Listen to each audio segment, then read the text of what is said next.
अस्सलाम वालेकुम dear students, कैसे हैं आप सब। My name is Anam Rabbani and I am your teacher of social studies for class 4। बच्चों, आज हमने शुरू करना है chapter number 8 people and work. तो चलिए शुरू करते हैं। सबसे पहले हम पढ़ेंगे पॉपुलेशन के बारे में। पॉपुलेशन क्या होती है? पॉपुलेशन होती है आबादी, यानी कि किसी भी मुल्क में कितने लोग रह रहे हैं। कभी कभार ये भी बीच में ही काउंट किया जाता है कि कितने जानवर हैं, कितनी factories and all that stuff. इस सब को मिल मिलाकर हम कहते हैं पॉपुलेशन।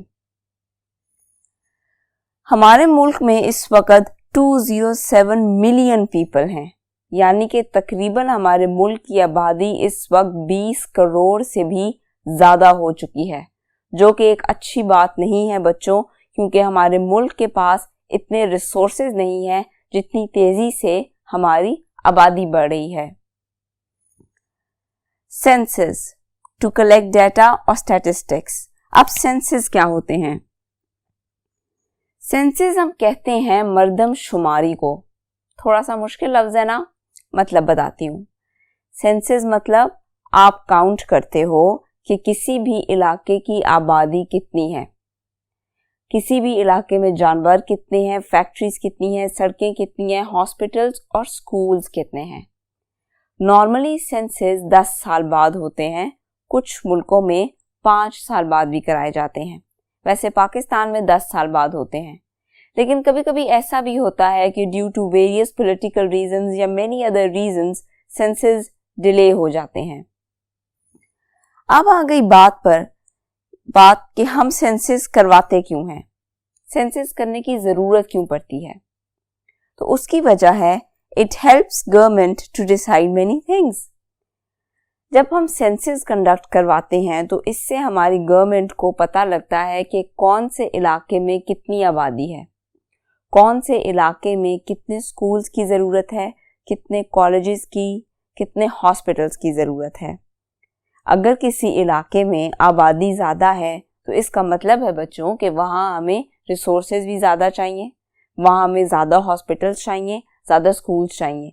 लेकिन अगर किसी इलाके में आबादी थोड़ी है तो ऑब्वियसली वहाँ पे रिसोर्सेज भी थोड़ी चाहिए। लेकिन ये सब चीज़ें हमें सेंसस के थ्रू पता लगती हैं।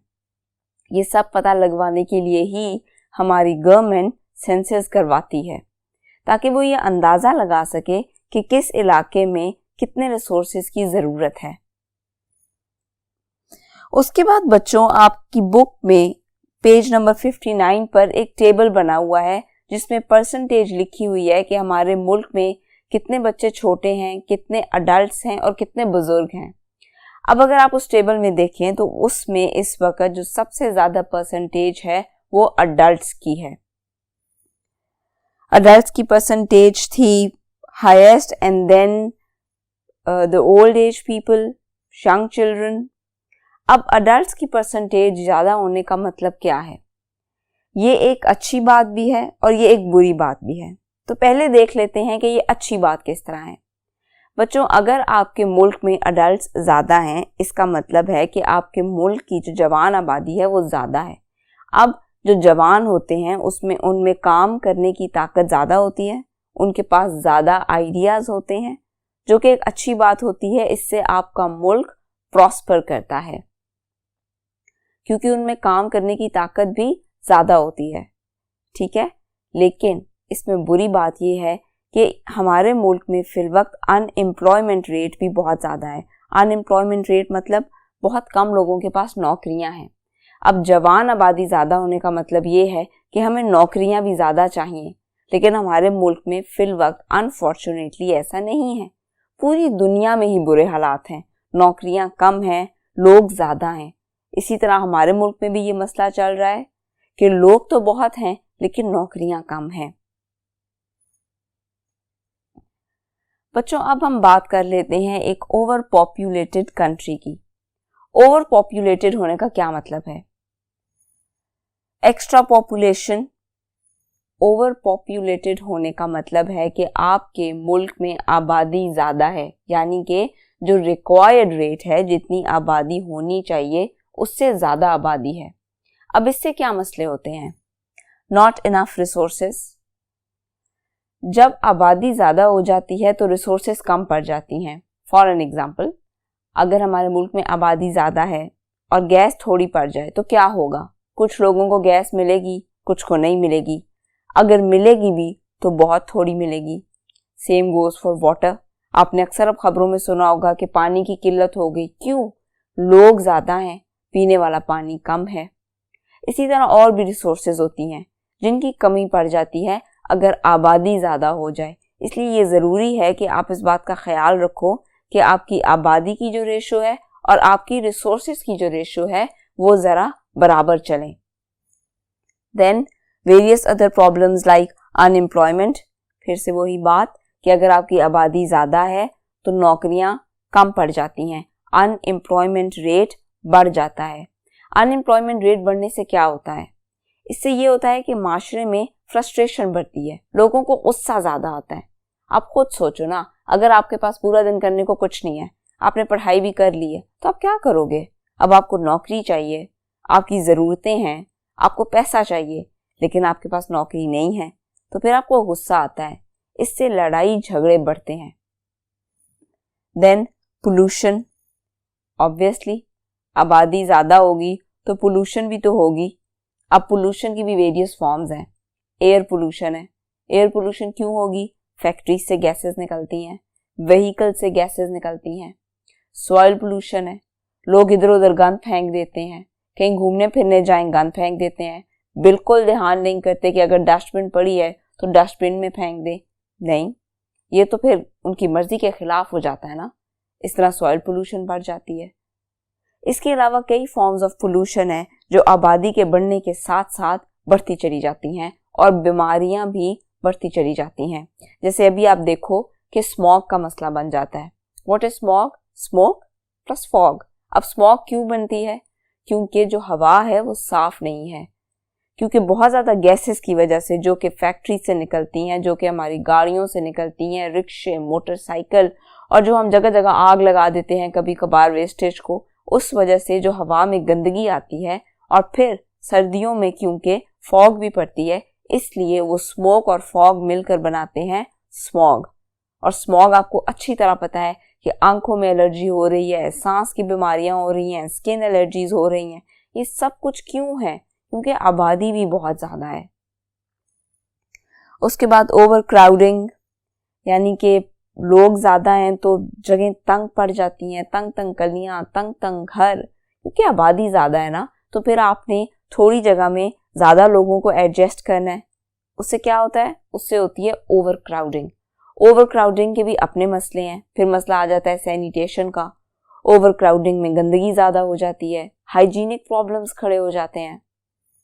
Then lack of resources, the same thing, resources कम पड़ जाते हैं। आपके मुल्क में पैसा कम पड़ जाता है, गैस कम पड़ जाती है, बिजली कम पड़ जाती है, पानी कम पड़ जाता है, बहुत सी चीज़ें कम पड़ जाती हैं क्योंकि आबादी ज़्यादा हो जाती है। तो रिसोर्सेज कम, आबादी ज़्यादा, प्रॉब्लम्स भी ज़्यादा। Census also tells about urban population.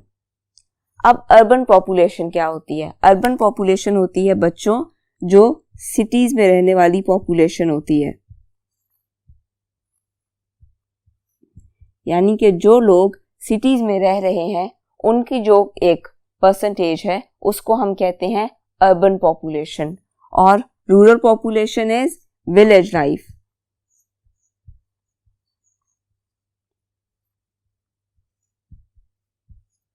यानी कि जो लोग गांव में या देहातों में रह रहे हैं वो गुजार रहे हैं रूरल लाइफ, और उनकी जो पूरी एक रेशो होगी, एक परसेंटेज होगी, उसको हम कहेंगे रूरल पॉपुलेशन। ठीक है, तो सेंसस और क्या काम करते हैं? सेंसस हमें ये भी बताते हैं कि आपके सिटीज में कितने लोग रह रहे हैं और आपके देहातों में कितने लोग रह रहे हैं। ठीक है बच्चों, उसके बाद हम बात करते हैं वर्क की। What is work? Right, work मतलब काम। More job opportunities in large towns and cities. अब हमारे जो बड़े बड़े शहर हैं, सिटीज़ हैं, उनमें जॉब अपॉर्चुनिटीज़ ज़्यादा हैं। ऐसा क्यों होता है? ऐसा इसलिए होता है बच्चों, क्योंकि जो सिटीज़ होते हैं उनमें इंफ्रास्ट्रक्चर ज़्यादा होते हैं। स्कूल्स, कॉलेजेस, यूनिवर्सिटीज़, हॉस्पिटल्स, ये सारी चीज़ें ज़्यादा होती हैं। लोगों को रोज़गार मिलता है, जॉब अपॉर्चुनिटीज़ मिलती हैं। कोई टीचर, कोई डॉक्टर, कोई इंजीनियर, मुख्तलिफ जॉब्स। इसी वजह से सिटीज़ में रहना प्रेफर किया जाता है, क्योंकि आपको रोज़गार मिलता है। वॉलंटरी ऑर्गेनाइजेशंस, आज की दुनिया में बहुत सी वॉलंटरी ऑर्गेनाइजेशंस भी हैं, यानी कि वो लोगों को नौकरियां तलाश करने में और नौकरियां देने में भी मदद करती हैं। अब थोड़ी सी बात कर लेते हैं सिंध की। तो सिंध की अर्बन पॉपुलेशन है 52% और रूरल पॉपुलेशन है 48%। अब इसकी क्या वजह है? इसकी वजह यह है कि सिंध के जो शहर हैं, हैदराबाद, कराची वगैरह, इनमें नौकरियां ज़्यादा हैं, इनमें अपॉर्चुनिटीज ज़्यादा हैं, इंफ्रास्ट्रक्चर बेहतर है, इंडस्ट्रीज हैं, ठीक है, बड़े बड़े इंडस्ट्रियल प्लांट्स हैं। जबकि जो सिंध साइड के देहात हैं, वहाँ पे ज़िंदगी ज़रा मुश्किल है, वहाँ पे रिसोर्सेस कम है, कई जगहों पे तो पानी भी नहीं मिलता, गैस की अवेलेबिलिटी का प्रॉब्लम है, बिजली आज तक पहुंची नहीं है। इस वजह से ऐसा है कि सिंध में जो शहरों में रहने वाली आबादी है वो ज़्यादा है और जो देहातों में रहने वाली आबादी है वो कम है। बच्चों, कभी कभी ऐसे भी होता है कि जो देहातों में रहने वाले लोग होते हैं वो ट्रेवल करके सिटीज़ में आ जाते हैं because they need job opportunities. With the passage of time वो मेहनत करते हैं, मजदूरी करते हैं, थोड़े पैसे इकट्ठे करते हैं और बिल आखिर वो अपनी फैमिलीज को भी सिटीज में ले आते हैं and gradually they get settled over there. Reasons for unemployment in cities. बच्चों, अब हमने ये देखना है कि जो सिटीज हैं उनमें बेरोजगारी भी है। मतलब ठीक है, लोगों के पास नौकरियां भी हैं, लेकिन बहुत लोग नौकरियों की तलाश में भटक भी रहे हैं। तो इसकी क्या वजह है?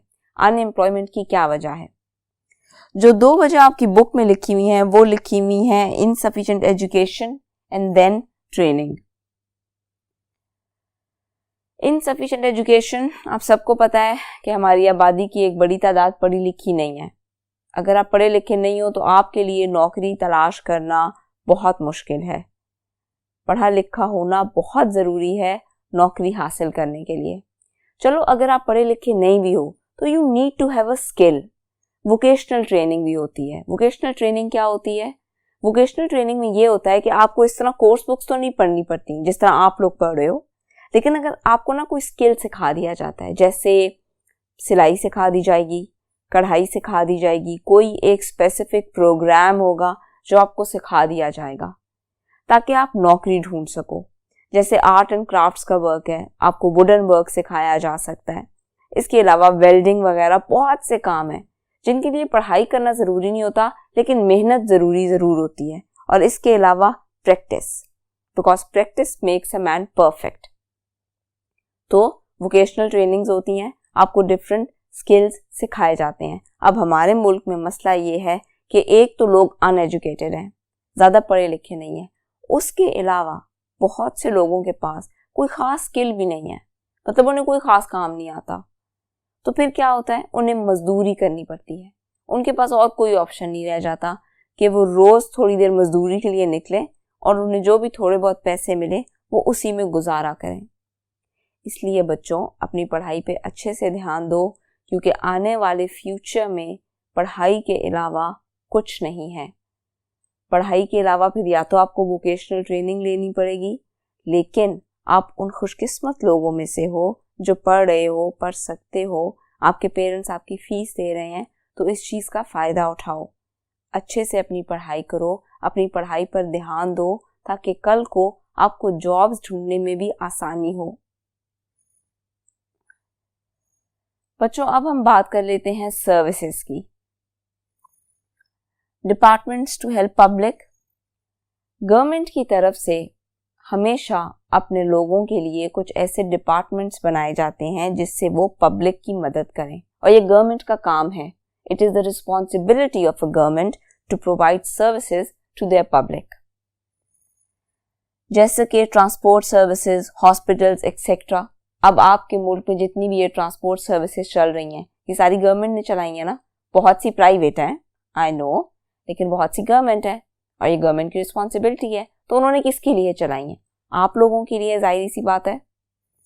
फिर हॉस्पिटल्स, बहुत से गवर्नमेंट हॉस्पिटल्स हैं, वो गवर्नमेंट ने आप लोगों के लिए खोले हैं। वहाँ पे as compare to private hospitals सस्ता इलाज होता है, उन लोगों का इलाज होता है जो बहुत ज़्यादा फीस अफोर्ड नहीं कर सकते।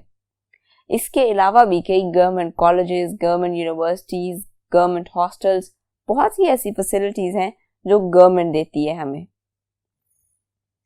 Special departments for particular groups of people. अब गवर्नमेंट की तरफ से कुछ स्पेसिफिक डिपार्टमेंट्स बनाए जाते हैं स्पेसिफिक काम के लिए। फॉर एन एग्जाम्पल, एक डिपार्टमेंट होता है कंसल्टेंसी का। What is consultancy? कंसल्टेंसी ये होता है कि आप लोगों को बताते हो कि आपको क्या करना है, क्या नहीं करना।